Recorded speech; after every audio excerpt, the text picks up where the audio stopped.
সূত্র মারফত যেটা খবর পাওয়া যাচ্ছে, আজকে গুরুত্বপূর্ণ জিএসটি কাউন্সিলের বৈঠক ছিল, যেখানে এই সিদ্ধান্ত গৃহীত হয়েছে যে দুটি স্ল্যাব মাত্র থাকছে, 5% এবং 18%। 12% এবং 28%-এর যে জিএসটি স্ল্যাব তা তুলে দেওয়া হচ্ছে।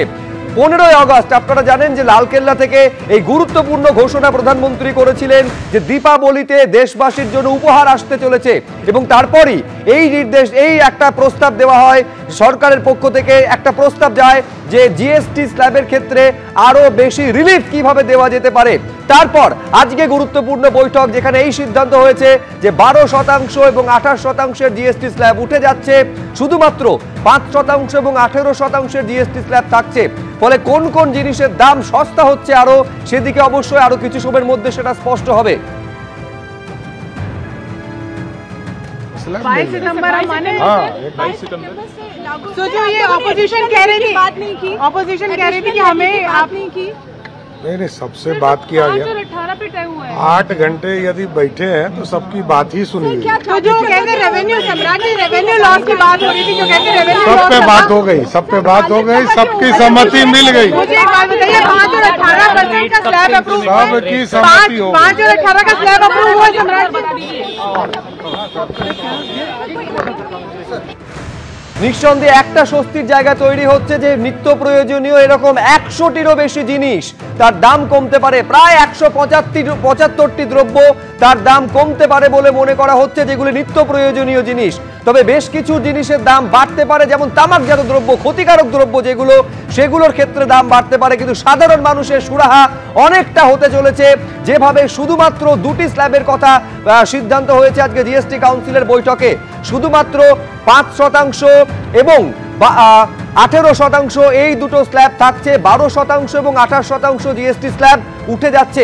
এইটা কি ধারণা পাওয়া যাচ্ছে বিজেন্দ্র, যে কোন কোন জিনিসের দাম সস্তা হতে চলেছে, কতটা সুরাহা মধ্যবিত্ত নিম্ন মধ্যবিত্তের জন্য হতে চলেছে আজকে এই সিদ্ধান্ত কার্যকর হলে?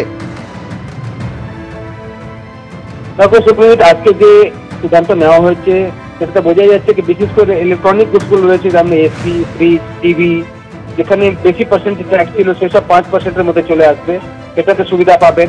ইন্স্যুরেন্সের ক্ষেত্রে আমরা দেখেছি এর আগে পার্লামেন্টে আন্দোলন হয়েছে, মমতা বন্দ্যোপাধ্যায় চিঠি লিখেছিলেন কি এত % জিএসটি কেন রাখা হয়েছে হেলথ ইন্স্যুরেন্সের ওপর, সেসব কমে যাচ্ছে এবং এটাতে সাধারণ মানুষ লাভবান হবেন, সেটা ইঙ্গিত দিয়েছিলেন প্রধানমন্ত্রী যখন তিনি লালকেল্লা থেকে ভাষণ দিয়েছিলেন 15ই আগস্ট। তিনি বলেছিলেন যে সিম্পলিফাইড জিএসটি তারা লাগু করতে চলেছেন এবং দিওয়ালি বা উৎসবের আগেই এই অ্যানাউন্সমেন্ট গুলো হয়ে যাবে। তার আগে আমরা দেখলাম জিএসটি কাউন্সিলের মিটিং ডাকা হয়েছিল আজকে, সেই মিটিং এ যে সিদ্ধান্ত নিয়েছে সেটাতে বোঝা যাচ্ছে যতটাই 12% এবং 18%-এর মধ্যে যে 28%-এর মধ্যে যে গুডস গুলো ছিল সেসব গুলোকে নিচের লেভেলে নিয়ে আসা, অর্থাৎ যারা 12% ছিল, 18% ছিল, তার 99% গুলো গুডস গুলো চলে আসছে এখন 5%-এর আওতায়। অর্থাৎ দামে জিনিসপত্রের দাম আরো কমবে, যেহেতু কেন্দ্রীয় সরকার সেখানে ট্যাক্স কমিয়ে দিয়েছে এবং যেহেতু 18% ট্যাক্স রয়েছে, 28%-এর ট্যাক্সটা তুলে দেওয়া হয়েছে।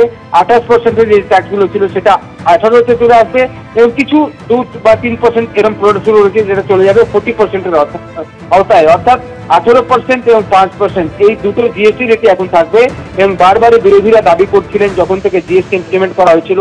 রাহুল গান্ধীর তরফ থেকে আমরা দেখেছি বা অধীর চৌধুরী আজকে বলছিলেন কি গভর্নমেন্ট ট্যাক্স তারা কেন বলছিলেন এটাকে, তারা বলছিলেন কি এত বেশি স্ল্যাব কেন রাখা হয়েছে। যদি ওয়ান ট্যাক্স ওয়ান নেশন থাকে তাহলে দেশ আগে এগোবে। বিদেশে যখন জিএসটি লাগু হয়েছে এই ফর্মুলাটাই কাজ করেছে, সেক্ষেত্রে ভারতের মধ্যে সেটাকে কেন ইমপ্লিমেন্ট করা হচ্ছে না। প্রধানমন্ত্রী 15 আগস্টের ঘোষণা করার পর আজকে জিএসটি কাউন্সিল যা সিদ্ধান্ত নিয়েছে সেটাতে বোঝাই যাচ্ছে কি 99% অফ গুডস এখন আইদার 5% থাকবে বা 18% থাকবে। 5%-এর মধ্যে বেশিরভাগ জিনিসপত্রকে নিয়ে আসা হয়েছে যেখানে সাধারণ মানুষ লাভবান হবেন এবং নিত্য প্রয়োজনীয় জিনিস যা ডেলি যারা ইউজ করেন, যা সাধারণ মানুষ ব্যবহার করেন, সেখানে কিন্তু 5%ই জিএসটি এখন লাগু হতে চলেছে 22শে সেপ্টেম্বর থেকে। অর্থাৎ দুর্গাপুজোর আগে, দিওয়ালির আগে বড় একটা গিফট কেন্দ্রীয় সরকার থেকে বা যে জিএসটি কাউন্সিল থেকে মানুষের কাছে পৌঁছেছে সেটা তারা লাভবান হবেন সেটা থেকে, এটাই ইঙ্গিত পাওয়া যাচ্ছে। কিছুক্ষণের মধ্যেই প্রেস কনফারেন্স করবেন নির্মলা সীতারামন, যেখানে তিনি আরো ডিটেলস গুলো জানাবেন। বিজেন্দ্র, তুমি আমাদের সঙ্গে থাকো। বড় ঘোষণা কিছুক্ষণের মধ্যে হতে চলেছে বলে মনে করা হচ্ছে, কিন্তু সূত্র মারফত যেটা জানা যাচ্ছে যে 5% এবং 18% এই দুটো মাত্র জিএসটি স্ল্যাব থাকছে, 12% এবং 28% উঠে যাচ্ছে। বেশিরভাগ প্রায় 99% জিনিস সেটা এই দুটো স্ল্যাবের মধ্যে আসতে চলেছে, তার মধ্যে আবার অধিকাংশ সেটা 5% নেমে আসতে পারে।